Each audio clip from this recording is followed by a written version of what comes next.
et ce petit morceau de programme, je voudrais bien me braquer, si vous voulez, sur un point qui, je crois bien, apparaît essentiel à tout le monde dans un cas comme celui-ci, c'est qu'une grève comme celle-là,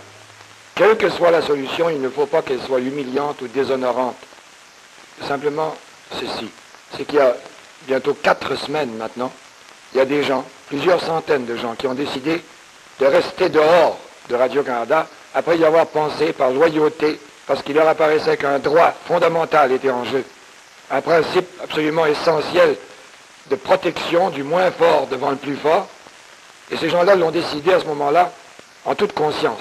S'il fallait maintenant que parce qu'ils ont faim, que parce qu'ils sont inquiets, que parce que des pressions de plus en plus brutales sont exercées sur eux, des pressions qui nous font penser au XIXe siècle et aux années les plus noires du temps d'avant l'idée du syndicalisme, et exercée par une corporation de la couronne avec de l'argent public, l'argent qui appartient à tout le monde. Et s'il fallait qu'à cause de ça, ces mêmes gens, avec les mêmes convictions, soient obligés de rentrer à 4 pattes, en rampant, humiliés,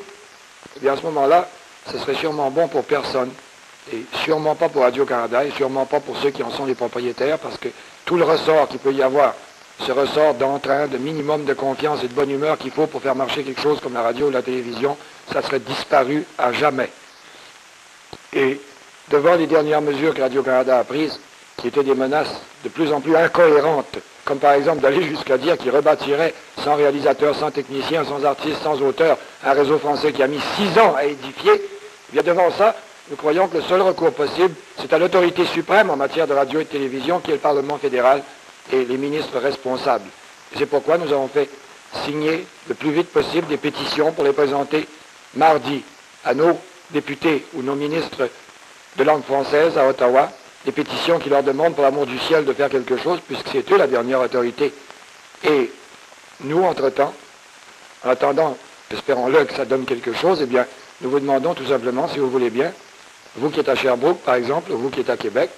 de venir nous encourager, parce que c'est un très bon spectacle, et c'est pour soutenir justement les gens, pour les empêcher de rentrer uniquement parce qu'ils ont faim, pour attendre qu'ils puissent rentrer debout honorablement, eh bien, de venir nous encourager en assistant à ces spectacles, qui sont très bons d'ailleurs, je crois, à Sherbrooke jeudi, et à Québec samedi ou dimanche, mais ce sera annoncé, et on mettra tous les moyens qu'on peut trouver pour que ce soit annoncé sérieusement et que personne ne puisse l'ignorer, et qu'on puisse remplir le Colisée à Québec.